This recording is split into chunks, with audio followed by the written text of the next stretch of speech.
All right, hello debaters. We welcome you all to the state rounds of Indian Debating League. I'm Afreen Khan and I'm going to be moderating this round. Let me quickly introduce you to the very amazing and brilliant adjudicator for today, that is Vanshika Kalra. She has been an amazing adjudicator, not just in Indian circuit, but also in international circuits. She has judged a couple of tournaments and has been the judge of out rounds in a couple of tournaments such as IIT Delhi, ICFA University, FTD in KMC, etc., etc. And when it comes to their international achievement, she has done pretty well in Africa IB, UCL Economic Debating Tournament, and has been invited adjudicator in a couple of tournaments as well. So thank you so much, Vanshika, for joining us today. Today's match is between Team UP versus Rajasthan, which is for the grade 10th to 12th. The motion for this round reads, this house would legalize vigilantism in high crime areas. The speeches are for 6 minutes, but few ground rules before we move into the debate. Firstly, please keep your camera on while delivering the speech. It is going to be considered while evaluating your scores because it's going to be seen as manner part of the scoring. Secondly, please time yourself, but Vanshika is also going to be timing you all. But after the 6 minute mark, you only have 15 seconds to wrap up your speeches. And then after 15 seconds, your scores are going to be deducted because it's going to show that you have lack of method as well. So please stick to the time limit. Do not exceed the time limit. Next is there are no reply speeches whatsoever. And lastly, if you want to ask POI, you can ask POI from first to fifth minute. That is, you cannot ask any POI in the first minute and you cannot ask any POI in the 6th minute. Having said that, I now invite the adjudicator to kindly take over the session. And yes, all the best, everybody.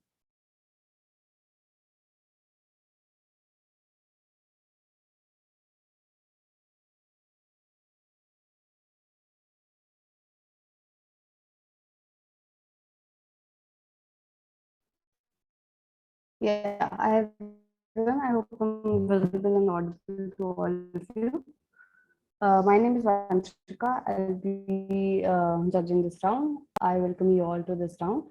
And I go by she and her pronouns. And yeah, before that, Afrin, will I be able to share my screen for this round?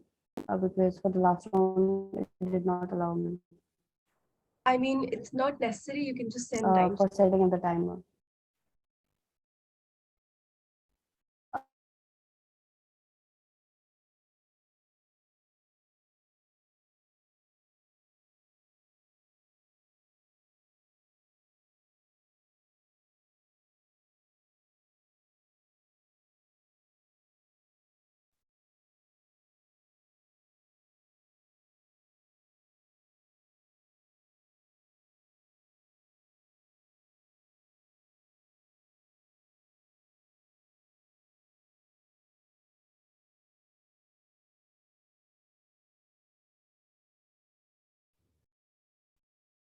First speaker from side proposition, whenever you're ready, please start.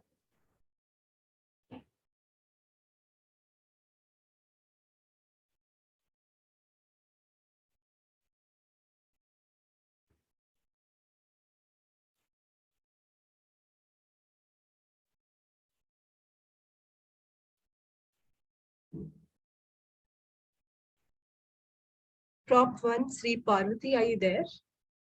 Yeah. You can start your speech. Good evening, everyone. It is sometimes important to go extra legally in order to bring justice. The proposition strongly believes that vigilantism must be legalized in areas with high crime rates. Now, what is vigilantism? According to the political scientist Regina Bateson, vigilantism is the extra legal prevention, investigation, or punishment of offenses. Vigilantism cannot necessarily be extrajudicial or threatening. With proper rules and restrictions, crime can be handled in an ethical manner. This brings us to a question. What is the necessity of vigilantism? Firstly, there are many cases where judicial system did not provide justice for the victims. Secondly, in most cases, the police will not be able to look into each and every criminal cases, especially in a place where crime rates are comparatively higher. So eventually some cases remain unidentified or sometimes the criminals may remain unpunished. Thirdly, police systems are mostly corrupt in areas with higher crime rates, and this eventually leads to police favoring a particular group of criminals and ignoring their crime activities. To end these issues and to bring justice to the victims, it is important that vigilantism must be legalized. So, how can vigilantism be legalized? In a way that it does not disrupt the peace in the area. Firstly, restrictions can be imposed on vigilantism. Secondly, people living in that area can create a committee along with police officials or lawyers to take decisions on these criminal issues. Thirdly, the residents of this area along with officials can decide how criminals must be punished.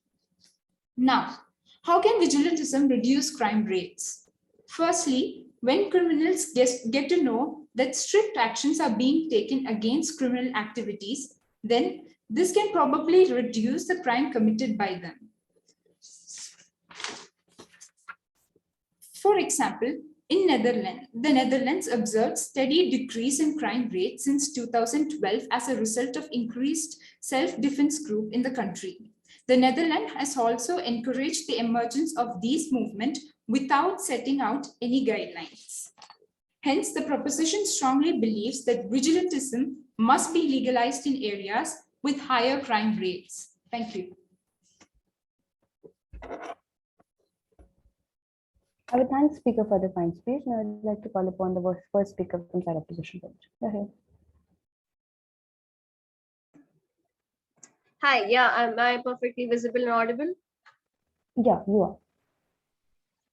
Okay, I'll be starting in 3, 2, 1. Good greetings to the House. As the side opposition here, we firmly stand against legalizing vigilantism in high crime areas. As the first speaker and the leader of opposition, I would be going on to state the stakeholders in this debate, propose a counter model, also would elaborate on why vigilantism is not an effective way to maintain law and order, because vigilantes are lack training and they might have a problem in ensuring accommodating their diverse interests. And lastly, my second speaker would then elaborate my arguments with proper examples and would also talk about how unaccountable the vigilantes are. The main clash in this debate, as I see it, is that how effective is vigilantism as a way of maintaining law and order in high crime areas. We do not think it is at all effective, and we would like to elaborate on that through our arguments. But before that, I would like to say that the opposition, the first speaker of proposition, completely failed to elaborate on how this debate stands at the high crime areas, and they did not contextualize it in terms of India. Now, I would like to propose my counter model. We at the opposition would say that we'll give power to the existing law enforcing individuals, the existing law enforcing personnel like police and others, and we would give them powers so that they can contain crime. In terms of, we'll give power to them, and we'll have a regulatory board with local activists, judicial officers, as well as officers from the center, and they would keep a check on the powers of the existing law person. Why are we doing this? Because I think, number one, it is highly unnecessary to have vigilantes enforce law and order in a state when there is already a vast, able force of law enforcing individuals, police or otherwise. And I do not think it is at all necessary, because our counter model answers to the question of why we do not need vigilantism, why we do not need vigilante groups or individual vigilantes. In our model, we say that we'll give these powers to existing law structure so that the crime is contained without the need to resort to the help of private individuals. Now, secondly, if we have, in our world, we are ensuring regulation, prevention of crime without legalizing vigilantism. The question then arises that why is vigilantism not effective? First of all, as I said, it is highly unnecessary, as already there's a force of law enforcing authorities. Secondly, though, and more importantly, it is likely to backfire because the vigilantes lack training. They are unqualified, non-law enforcing individuals, and it is likely to worsen the situation because they do not know how to maintain law and order. They are not experts in their field. Also, it might lead to chaos in case they do not know the appropriate way to maintain law and order, to ensure law and order. Apart from that, even if they take the time to train these individuals, and even because there is no formal organization, it will take time to deploy them as well. So we lose a lot of time and the situation might get worse. The crime rates might increase because in areas of high crime rates, it is also more likely that the crime rates would increase accordingly. Because if there's a region of high crime, that means that it'll have more chances to, it's more vulnerable to uh, increasing crime rates as well. So if we wait for the vigilantes, it'll take a lot of time. The situation might get worsened. Also, diversity. India is a diverse country. And if we say that we are going to have vigilantes at a place, then these vigilantes, whatever social background they may belong to, whether that be difference of caste, creed, religion, color, even color, it is likely that they will misuse their power and use it to target certain groups. Also, the proposition proposed that they'll have restrictions, they'll create a committee, there'll be residents of areas. Okay, fine. We use that same thing and we do it with the existing law enforcing individuals, as I said before in my counter model. Why not that? Why waste our resources on having another separate force to contain crime? Um, is there any POI?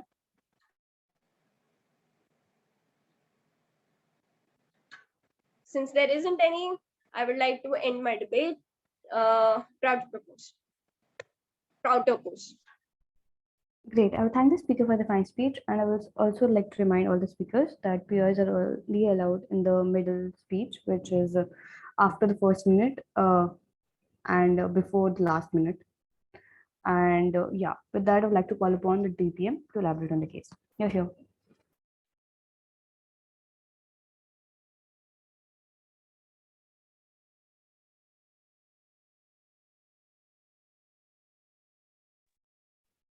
Second speaker from side opposition, are you here? Right. Yeah, so can everybody hear me? Yeah. Yeah. So before I start my speech, first of all, I would like to say that if anyone has any POIs from opposition or opposition side, you can put it in the Zoom chat box and I will try to answer them as best as I can. So moving on, it was a good speech from the first speaker of the opposition, but I would like to say that there are certain points that I don't agree with. Especially for the law and law order enforcing. Law is sometimes we do need quick decision making in certain areas, because if the decision making is not quick, we will not be able to go forward with the discussion. For example, I would like to take the example of the Nirbhaya case. It took us literally 7 years, 7 years or even probably more than that. 7 years or even more than that to give her full justice. Most people don't have that time. 7 years was a long time, and law always is slow. It is slow. It is effective in some areas, but it is slow. So I would want to say that we do need vigilantism to provide quick decision making in most areas, and in some cases, if we legalize vigilantism, it is not a bad thing, especially in high crime areas. We have to first understand why areas are high crime. Areas are high crime because the number one, the police is not able to control those areas. If the police is able to control it properly, and if there is no issues regarding that, there'll be no places where there is high crime. If, for example, during the early 2000s and the 90s, Ghaziabad in Uttar Pradesh was a pretty high crime area. There was even a movie made on that. And I've talked to several people who lived in Ghaziabad during that time, and they used to say that they used to see encounters happening daily. And this is not a good thing. So if there are vigilance, so if there are people who are there who are going to educate them, and they are going to properly take control along with the police and collaborate with them, so I don't necessarily think that vigilantes is a bad thing. Vigilantes is we do need vigilantes because it is because India is a country of 1.3 billion people. So it is, and the police staff in India is quite low. So we do need people who are willing to contribute, who are willing to take control, and who are willing to assist them. And so I think for that, vigilantes is not a bad thing, and I think we should legalize vigilantes. We have uh, we have another thing that I would want to talk about, that that RWAs, they aren't actual legal bodies, but they are allowed to formulate rules, and they are allowed to deal with rule breakers on their own basis. And this is, I don't think there's anything bad in that. They formulate their own rules, and in societies everybody has their own rules, and the police doesn't get involved in most cases. Most cases are internally dealt with, and that eventually helps judiciary. It eventually helps. Moreover, if every case goes to law, if every case takes the proper law order, there are already 30,000 cases plus pending in the court, because there are a lack of lawyers. So India already has that shortage, and for a short time being, for short termism, we do need vigilantes. So if they are able to control the entire place, and if they are able to properly deal with these issues in a better way, I would want to conclude my speech by saying, by the way, does anybody have any POIs till now? And I can't see any POIs in the Zoom chat, so I'm going to assume that there are no POIs. So I would want to say that vigilantes have to be legal. They have to be there for some point, for a short term at the very least. After that, if we ban them, that is a different story. But for a short term time, we do need vigilantes if they are able to control the place well. Thank you everyone. Hope you have a nice day. Great. I would thank the speaker for the fine speech, and with that, I would like to call upon the DLO.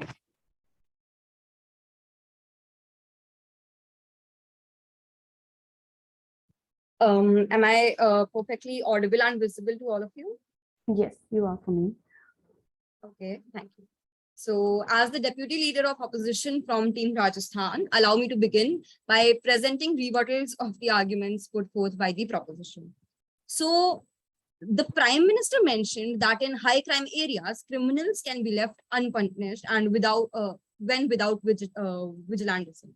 But I'd like to ask them, how is it any better than having the law and order in the hands of those criminals? In a place with the crime rate so high, there would be more people with the same mindset. That is the notorious one. So therefore, leaving them having the authority would just worsen the case by promoting such practices and mob lynching. Adding on, the PM also mentioned about self-defense being taught in the Netherlands and that being effective. I'd like to tell you that the self-defense is different from vigilantism. Vigilantism is talking about giving the authority to sort the issues rather than talking about the individuals to be able to save themselves in cases of need and emergency. Vigilantism talks about the use of force, even if a group of individuals just assumes an individual to be guilty. This, as I mentioned, could lead to malpractices like mob lynching. Also, the DPM mentioned that in a country like India, we need people who can be vigilantes and who can uh, help in sorting out the issues and the crime cases that are there in their area. But in fact, let me tell you that in a land like India, which is so diverse with the communities that differ so vastly in terms of social norms, mindsets, and worldviews, who gets to be the vigilante group and who decides this? I mean, as wondrous as diversity is, it is also dangerous in terms of the frequent clashes that it facilitates. With one group put in charge of the law and order, who is to say that they won't use this power to fulfill their own personal agendas and to persecute other cultural groups who may be very well the minorities for reasons that are entirely communal and not disciplinary at all. Since vigilante activities are based on the perceived dangerousness of the target and the perceived seriousness of the crime committed, such perceptions can never be fully objective and will always be filtered through a social and cultural lens, tainting the judgment of the vigilante group and leading to unjust outcomes.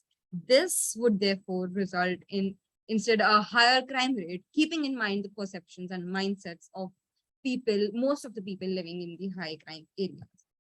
Also, as we talked about people helping out the government or people being able to revolutionize or bring a change, basically those supporting the legalization of vigilantism may accord it with the status of a revolutionary social movement that would bring in positive change despite the controversies surrounding it. Unfortunately, history is witness to the likes of Maximilian Robespierre, who began their journeys with social movements aimed at public welfare, but ended up as tyrants, drunk on the immense power they had, and tore the law down and brutalized the citizens. With the use of unadulterated force at its core, vigilantism may very well take this direction. Now, allow me to elaborate on other reasons why vigilantism should not be legalized because of how it perpetuates more social evil and injustice than it does peace and harmony. With vigilantism legitimized, there's a greater likelihood that the non-cognizable crimes would increase, which are crimes that are relatively less serious, as incidence rates of public misbehavior and public annoyance go up with the elevated power in citizens' hands, who would violently clash to gain themselves more power and dominance. As also, as the LO mentioned, that citizens aren't trained in remaining objective and looking at things from the eyes of the law. They may not be effective in imparting justice, and they are not well versed with what a crime is and what action to be taken. Hence, vigilante activities have perpetrated injustice instead of being effective in curbing crime. Take, for instance, the unfortunate demise of Uttar at the hands of an angry vigilante group in 1913, who thought him to be a prime suspect in the murder of a female employee of the factory. Only after they had broke into the prison mid-investigation and hanged him from a tree, it was discovered that the murderer had been someone else and they had actually killed an innocent man. Mob lynching as a display of vigilantism has been a highly violent and unlawful activity in India, especially in areas of high crimes. Further, in times of emergency, there is a strict and direct iron fist rule needed that can provide immediate order in the society. This is something vigilantism would deter and only a powerful and trusted government could facilitate. And with the involvement of differing mindsets of the government, there can be clashes within the state between the government and the vigilante group and the citizens when an action has actually to be taken together. And while there might be a plethora of justifiable reasons why the NCRB or the National Crime Rate Bureau reported such high rate of crimes in UP, being 75.5, and relatively lower cases in Rajasthan with 51.5%, one of its implications may be regarding the efficacy of the judicial system and the police machine of both the states. And going by this report, we can assume that Rajasthan has a more effective judicial and police machinery. It renders vigilantism redundant since its very philosophy arises from compensating for an ineffective law and order structure. Thank you.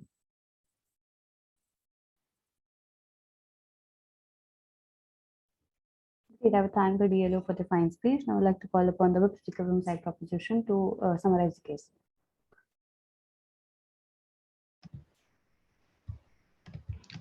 Hello, good evening to everyone. So as a final speaker for my team, I would like to summarize everything that my team has put forward right now, and I would also like to revitalize a lot of the points made by the opponent. So my team has mentioned that vigilantism must be legalized in high crime areas as a way of public dealing with the crime in an ethical manner. Sometimes judicial systems are very unfair or they're corrupt, and police stations as well have traditionally suffered a lot of corruption in North India. By promoting vigilantism, we're basically giving a lot of the power to the rational public in dealing with the cases and how the victims should be compensated and how the suspect should be dealt with. To make it fair and proper, we should nominate a board or a screening committee as proper rational vigilantes and with set punishments dealing with the degree of crime. And this has also worked in other countries, and we shouldn't base our current scenarios based on previous runs of vigilantism because it isn't relevant as times keep changing. And the high rate of crimes right now only indicate that the current criminal justice systems aren't as effective. The opponent mentioned that we should give increased powers to already existing judiciary institutions. And we also explained the same thing that they're already corrupt. Most of them are also very corrupt, and this only leads to further abuse of the same powers. They also said it is highly unnecessary, and deployment and training of the vigilantes will lead to a wastage of time. But we already waste a lot of time in dealing with cases. As my previous speaker mentioned, that there are almost 30,000 cases which are still pending in the court. It's not always possible to be up with the facts in every single case, every single trial. That's why vigilantism promotes how the public can deal with cases much quicker and promotes quick rational thinking in times of red tapeism, where every single government decision, every single case has to go through levels of decisions to finally be allowed. The idea of targeting specific marginalized groups is also not relevant to me because we also explained how there will be screening and only rational vigilantes will be allowed into a board or a committee of some sort. For me, that is what we've all said in this debate. And as a conclusion, I would like to say that we should promote vigilantism as way for quicker decision making, more compensation for the victims, and a faster, quicker POI. judgment for all the crime. Thank you.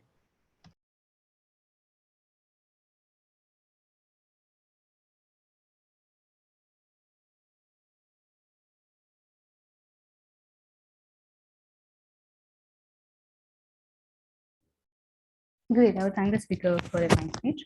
Also, you have time if you want to take POI. I've stopped you at 3 minutes. So if Yep. you want to engage with the POI, you can go ahead. Sure. What's the POI? Opposition bench, you can ask your POI.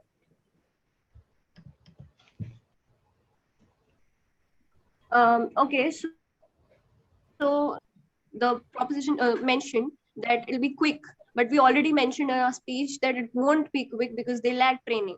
So how would you address that? Similarly, we also mentioned that it's not quick just the way it is right now, because as I mentioned, the term red tapeism.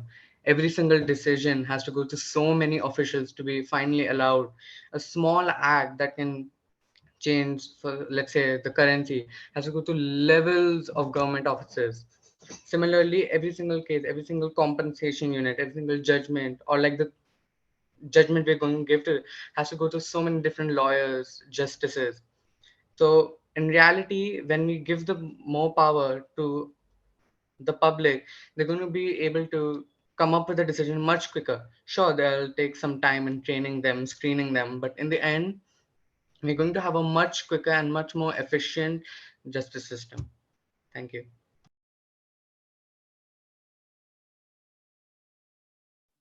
Good. I would thank the speaker for the fine speech. I would like to call upon the speaker from side opposition bench to summarize the case. Thank you. Am I audible? Yeah, loud and clear. Okay.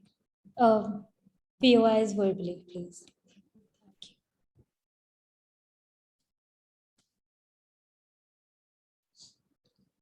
Throughout their case, side proposition has failed to acknowledge and fulfill their burden, which was to tell us why ordinary people would be more efficient at law enforcement than official authorities that were formed for that exact purpose. So two things in this speech. One, which side protects the most vulnerable stakeholders, which are the citizens, better? And second, which side has more accountability? So first, which side protects citizens better? We told you that the capacity of ordinary people to deal with potential crime instances is not sufficient or dependable for a couple of reasons. One, people don't have sufficient knowledge to carry out these things, i.e., officials need years of training and experience to handle such dangerous situations, and the average citizen does not have that kind of training.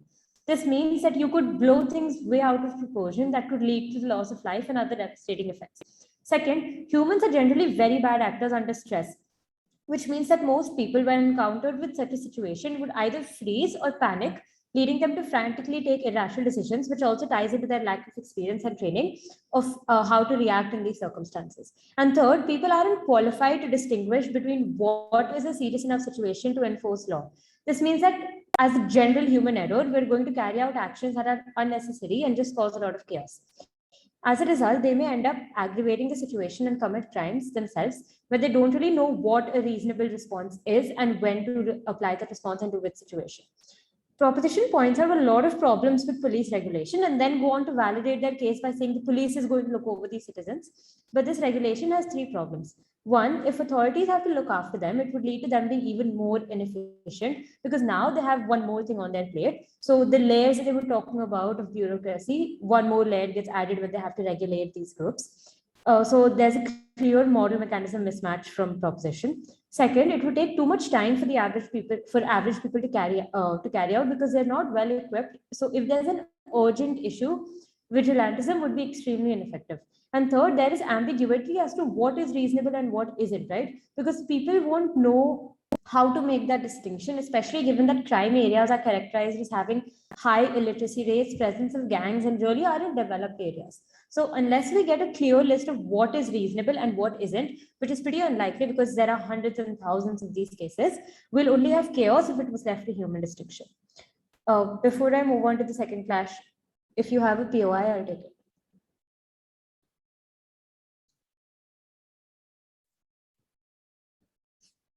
Okay, I think that's my POI. So now on to the second clash on which side has more accountability.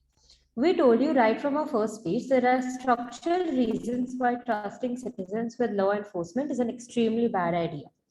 First of all, we said that for context, India is a pretty diverse nation with people from different castes and ways of living coming together.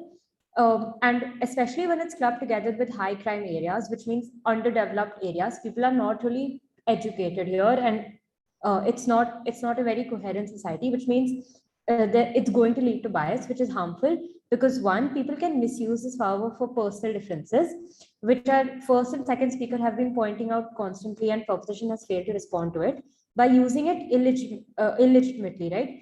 By, for example, enforcing law over others just because they're from a different region or just because their values don't necessarily align with yours.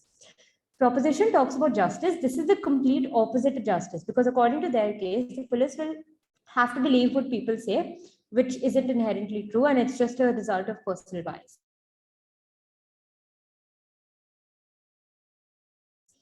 Second, they aren't accountable as they do not know in detail what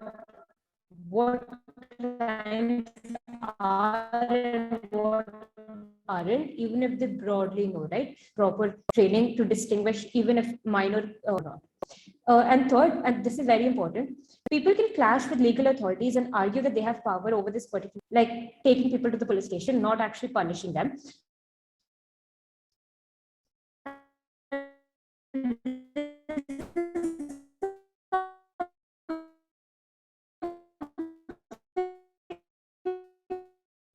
Hi, sorry to cut you off, but your voice is breaking a lot for me. So not.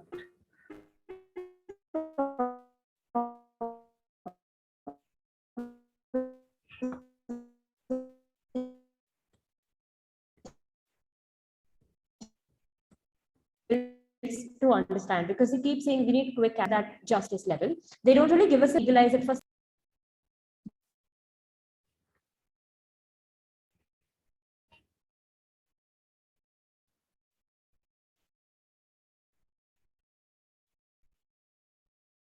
Am I audible now? Yeah, I can hear you now. I've stopped your Yeah. timer. Just a minute, I'll tell you. I've stopped your timer at 4 minutes and 34 seconds. So, like, I did not hear the POI coming. So, if you could. Can I keep my camera off then, if that's okay? Yeah, that's not an issue for me. Okay, fine.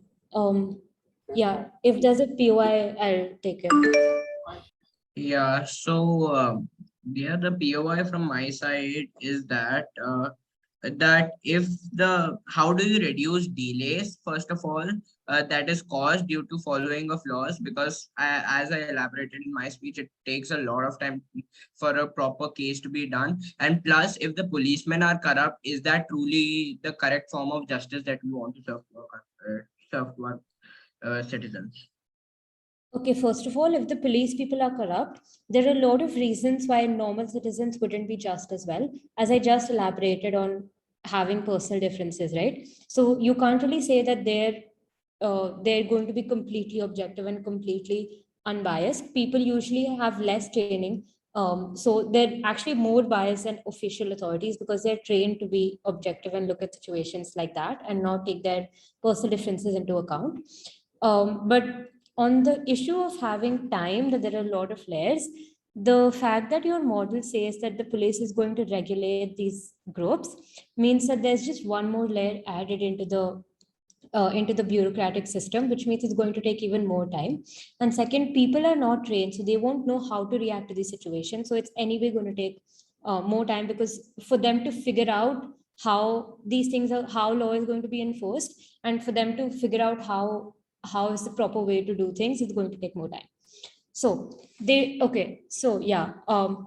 so proposition just says that we can legalize it for the time being and then ban it later, which just undermines their own case, because even they do not see how the system is going to work in the long term. Proposition does justice to injustice when they support vigilantism. Very proud to this.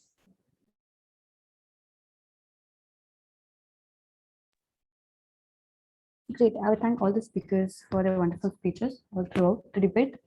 And now I'll take a couple of minutes to go through my notes and come up with the final verdict, and I'll submit my ballot. Yeah.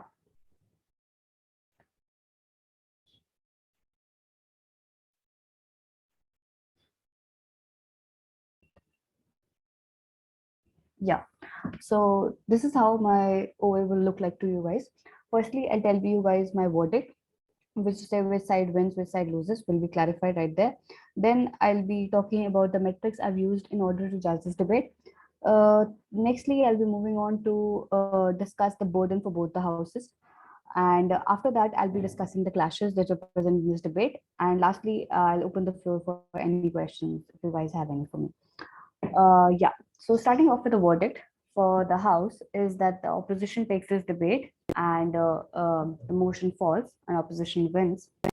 So this was some general comments for this debate would be this was an average to above average debate for me, and I pretty well enjoyed it. I hope you guys did it too. And now I'll be talking about the metrics on which I've judged this debate. So there are 4 metrics on which I've judged this debate.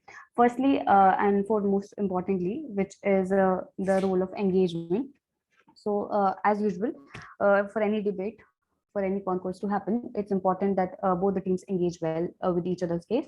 So engagement is a major factor for me to decide the verdict. Second of all, it's role fulfillment, which I'll be clarifying on to the later half of my speech as to what I mean by role fulfillment and what exactly is the burden in this THW motion in this debate. Thirdly, I have decided on the basis of method, matter, and manner. So method and matter always carries the major, major proportion of the percentage. So I'll be discussing on that regard as well. And lastly, on the weighing of the arguments, on the basis of the plausibility, the likelihood, and the importance of how, what will be the likely impact of that particular stance being taken into action. So yeah, basically these 4 will have been the major metrics for me to decide the verdict. That being said, I'll quickly take you through the burden for both the houses. So burden for side proposition, let's discuss that. So in this THW motion, government has a major burden to tell me what makes them think it is legitimate on their part as government to legalize vigilantism in high crime areas. Which is to say, in simpler version, where they have to justify their stance as to why do they want to legalize this on the first place. Second of all, they had the implication to tell me whether or not it's required or not. Just like in any other debate, it becomes very critical for the observer, for the person who is judging this debate, to understand whether or not this whole policy needs to be implemented or not, whether or not there's a scope for us neglecting this path and going on with another alternative or not.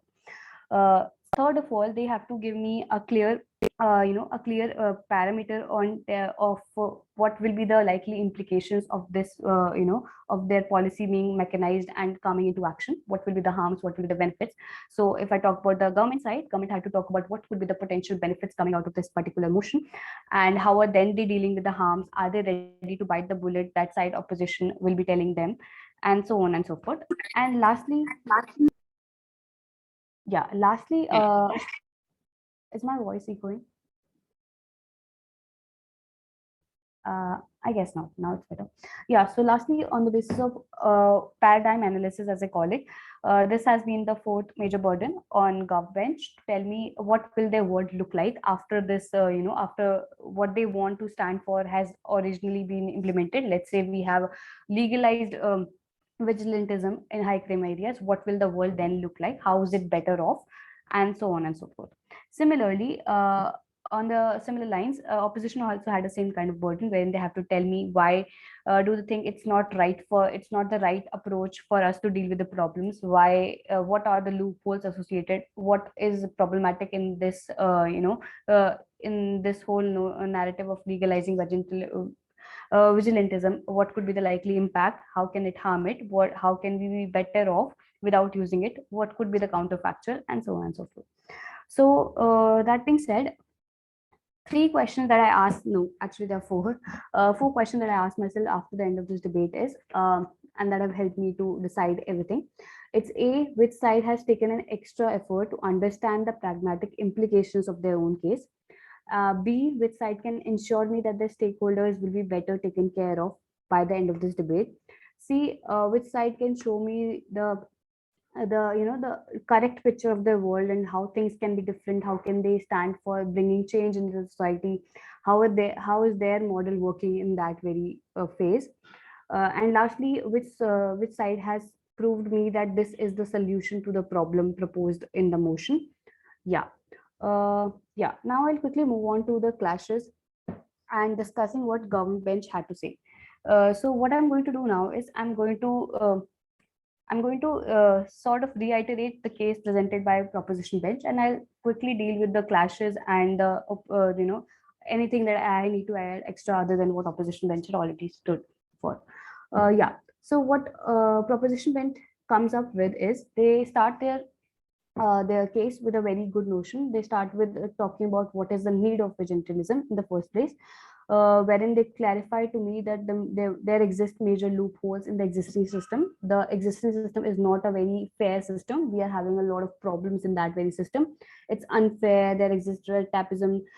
We have a corrupted system where have people who are totally not interested in that in their jobs, and we have this system which is very much time consuming, and not just time consuming, it's also slow in nature, so we have to wait for like years and years for one thing to pass on to other, and so on and so forth. They tell me a bunch of flaws that exist in the current system, and hence comes up their need for telling me that these problems exist, and these are the problems that exist, and here's a solution for all these problems, which is legalizing vigilantism. And here's what they tell me about vigilantism. They tell me that this is a law enforcement undertaken without the legal authority by a self-appointed group of people, and these group of people are they're not very qualified enough, but still they're going to work for the system, and they're going to solve all these problems that exist, which our current system is not able to cope with. Okay. Alongside, they tell me that there exist high crime areas in the first place because of the problem, because of the failing policing system that we have. So again, another way of them telling me that the current system is not very adequate, and we need to have a solution to the problem. Understood. But here's my thing. I also need to I also need some factors, I also need some points on them telling me that these are the problems, but how is legalizing vigilantism is the best approach, is my question to them. They need to think twice before that, and then they need to tell me that if is this the only solution to the problem, or if there exists an alternative. And if there exists an alternative, then why are we still going ahead with legalizing vigilantism and not following that alternative, is also something that they need to consider. So which is what happened in this debate also, when side opposition talks about that there exist a lot of problems. They do agree with the current system, and they also want to stand for proposing a solution to the problem. That is where they point out that even though the existing system is flawed, it's very bureaucratic in nature, there exists still scope for us to make it better by their counterfactual that they tell me, by giving more power to the existing law structure, by making more restrictions, by making keeping the law and order, making it in a better position, could be the better way out in comparison to legalizing vigilantism. And I had not really bought their whole case right there. I still need to understand why, and why should I not legalize vigilantism. And that is where they tell me there exist a lot of harms. And before talking about the harms, they tell me that this is unnecessary. We are going to spend a lot of resources, we are going to spend a lot of time and effort will be spent on this, but is it something that is going to bring us the optimum result that we are opting for, is still in question. And which is where side proposition could not ensure me that there is a surety that things will come out better as they're proposing it to be, because they themselves don't know about the same. So I'll quickly glance to what opposition had to say in that regard. They tell me, they give me a bunch of harms associated with the legalizing vigilantism, and why do they stand against it. I'll quickly take you through. First, they tell me that they exist, they lack training, they are unqualified people, they are no experts, they are normal people. And even if we go ahead and by the case what proposition is proposing, that we put in expenditure, and we spend our time and effort in educating them and in making them qualified enough for the job, we still do not see the marginal amount of benefits coming out of it, because at the end of the day, that's again time consuming, that's again going to take up a lot of efforts, that's again we don't know if it's going to bring the result that we're opting for. So in a way, they tell me that this is not what we want to have right now, rather let's just put in more efforts into what the kind of system we already have, and the kind of system people already have faith in. Right. Next of all, they tell me that there exist a lot of problems, like how they can use this as a mode of fulfilling their own personal agendas, because for a country like India, it's completely not suitable, because here exists discrimination on each and every smaller aspect that we know of, be it caste, be it anything, you name it, and there'll be discrimination on that very basis. So why are we going to engage in another big problem? Is that something that they bring into my attention? Third of all, they tell me that there will come a situation where they won't be accountable to whatever decision they will be taking, because at the end they'll just simplify things. They'll just move out of the case by telling us that they are not the one who are qualified enough, and it was government's fault who firstly stood up and took this decision, and they are not the one who were totally accountable. And nextly, they tell me that for sure there will be a situation of chaos, because no matter what happens at the end, a situation of chaos is very likely to happen if you're bringing something which is new. So even if I discredit a lot of arguments, a lot of harms that side opposition provides me with, I still want a side proposition to engage with the case. I still require them to engage with the case in terms of telling me how do they still stand to go ahead and legalizing vigilantism by not agreeing to the harms that side opposition just told me. How can I discredit them? They still need to engage with that case. They still need to tell me at which point are they ready to negotiate, at which point they can tell me they're still going to be better off. In that very manner, I felt that the case appeared to be a confused, because they could not really make it till the end that if they're standing for what they're standing for is very right in their own manner. And yeah, so what else that side proposition tell me? Side proposition tells me a bunch of benefits which kind of came very late for me, but they still came, and I'm ready to give them credit for. They tell me that it's going to be it's this method is going to work because it's going to give the power to the public. Again, now tell me, why is there a need to give power to the public? What will happen if we give power to the public? Why is it that we are not really giving power to the public already? Second of all, they tell me that they're going to nominate a board of rational vigilance. Again, there comes a problem. How are you going to how are you going to how are you going to bring that very board? First of all, how are you going to select that board? What will be your framework? How are you going to structure things is not very clear to me. That till very end. And lastly, they tell me it's going to be a quicker process that stands alone as the major benefit coming out. To which side opposition clearly rebuttals and tell me that it's not going to be a quicker process as side opposition proposes to be, because it's going to be it's going to be form like another layer of bureaucracy. Because even if you consider even if you consider to take the stance at the very best stage, when they talk about appointing a legal another community of rational vigilance, that's again going to take a lot of time. We don't know when they will be trained enough to make the rational decisions, and if they do make one, how are we going to why when will that when will that occur in the first place? We do not know. If that will be right or not, we do not know about that also. And who are we benefiting after the at the end of this debate? I do not very sure of, because throughout the speech side government did not talk about who their stakeholders are, who will be benefited, or what all is left in the paradigm that we can explore onto is not something that they cater to at all. um, yeah, some points of improvement from my side to side gov would be that they could try engaging more on the arguments that the other team presents. That will make their case more engaging, and plus it will give another idea of how how analytical they are and how pragmatic their thinking is. Second of all, they can work more upon their structure and their framework, which is say when they think about following one particular motion, they need to think about all the aspects about why, how, what will happen, why not, and all these aspects. If they have start to think of that, it makes easier for them to have a clarity of their whole thinking and make it work. Yeah, that's pretty much about it. And yeah, if you have any questions, I'm more than happy to answer. Firstly, side gov.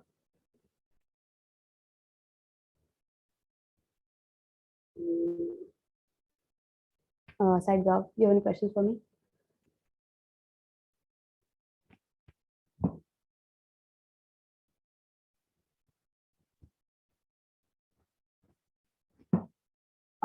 Seeing none. Side opposition, do you have any questions? Anything, personal feedback, constructive, any question you have, you can ask me. Yeah, Right. sure. It would be great if you could give a bit of personal feedback. All right. This is from side opposition. Which speaker number? Speaker one. All right. Right. Yeah.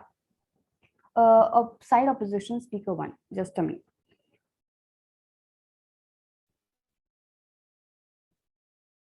Yeah.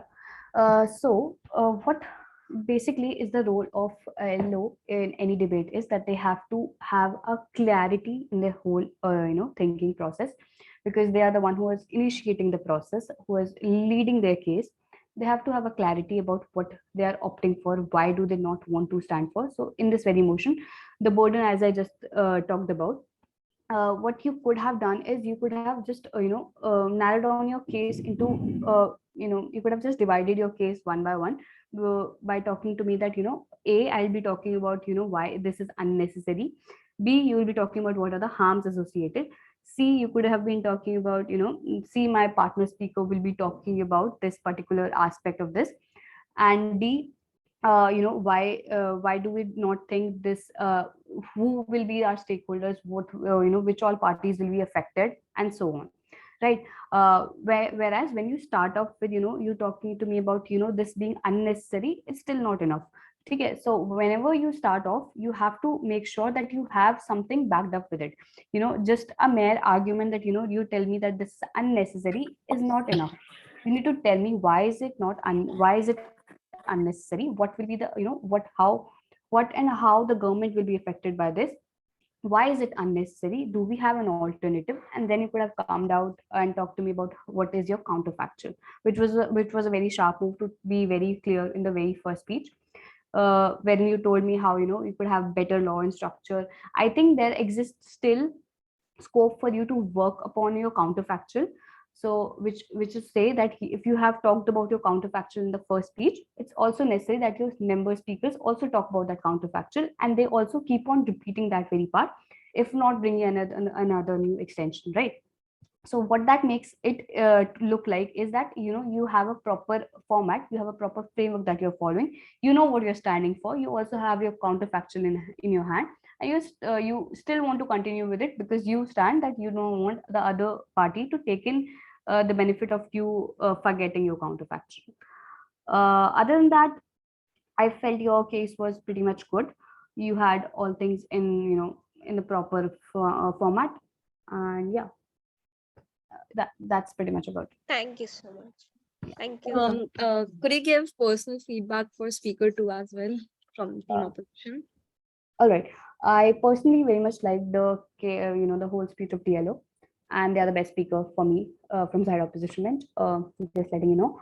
So what they did was, now that we already knew what opposition bench was proposing, we need to have more of it, right? As I just mentioned, when you're talking to me about why it is unnecessary, you also tell me it is unnecessary because of these harms. So you see, you formed that link between the two aspects, which was very much important at that point, and you clarified, you exemplified a lot of extensions, a lot of harms. Your harms were not just harms; you also backed up with the content. You told me, that it exists. This is the status quo. This is a stakeholder. We have to have a better format. We have to have come up with a better solution, because if we know that this is the problem, this problem already has loopholes and we can see it. So why should we then go ahead? So this was very clever of you to identify those very clashes at that very point and then talk to me about those. And yeah, so largely the if I talk about the role of DLO has a major role of taking through the case of what LO has already presented, and putting more of content into that and giving a more structure into that, and yeah, which you did properly for me. Oh, okay, thank you. You're welcome. Could you please give for the third opposition speaker as well? Okay, right. Yeah. I'll basically talk to you about what whip speaker is supposed to do and when they are standing for opposition bench. So whip speaker basically has to summarize the case. So when I say summarizing the case, summarizing case also means that including all major aspects of what have been done throughout the speech, especially by their um, especially by their two other members, and then connecting the dots with what the proposition bench had throughout the case. So what generally good whips do in this very speech is that they talk about they give me a comparative about their world and our world. So what that do does is that it does is that it helps me to have a side proposition is proposing. These are the loopholes, these are the flaws, and this is their world, which is standing better than the other world because of the very fair reason that their harms outweighs the benefit. And other than that, what could be done is you need to summarize, then you need to give a world analysis that usually happens, and yeah, you can also talk about the rebuttals because that's the only time when you can give the rebuttals. Other than that, the things will be closed. So that's also a fair time for you to point out whatever has been left for you to say, for your team as a whole to say. Mind you that you don't have to have a new extension in that very regard. You just have to form it in such a way that you really frame it that it looks like a rebuttal and not an extension, to be fair. And yeah, other than that, you pointed out a lot of good questions at the end of the debate, which was very critical, wherein you talked to me why which side protects the citizens better, which side is more accountable. These questions should have been brought, and these were brought, and I was really happy about that. Yeah, yeah, I guess so. Yeah, that's all about it. Could you please give personal feedback for speaker number 1 proposition? Will it be possible for the teams to reach out to me? Like, I will WhatsApp them or I'll drop a voice note because I'm running late actually right now and it'll take a lot of time. Afrin, does that work? Teams can reach out to me, right? I mean, you can send me a voice note and I can send them on their group. Because, yeah. Yeah, that works for me. Or I can drop my number. I don't have an issue with that as well. Yeah, I think it's fine. If you want to, you can. Yeah, cool. I'll just do that. Proposition bench, I'll drop a voice note for all the speakers.